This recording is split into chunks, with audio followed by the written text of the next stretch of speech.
Hi, I am Mirco. Today we are looking at the pre-treatment and why it is so important for digital printing. Here, RICOH has prepared a little illustrative sample for us. You can clearly identify the side which was not pre-treated and the one which was pre-treated.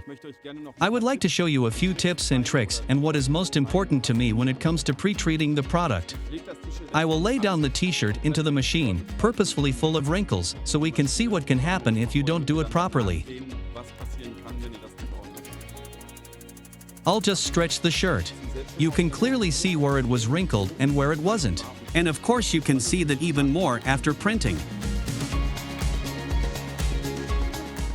Every wrinkle could later be seen in the print. That's why I always create a very uniform surface. I try to keep the moisture level equal on the whole surface, whilst keeping the area that I'm pre-treating as small as possible.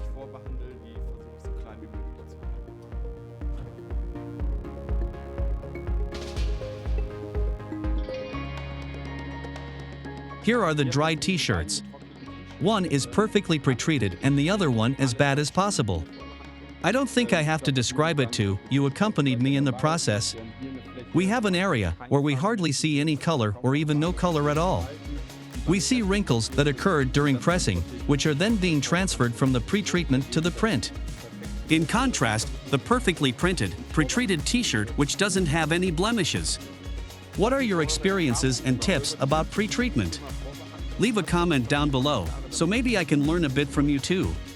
All information about the textiles that we used, as well as the printer from RICOH, can be found in the description.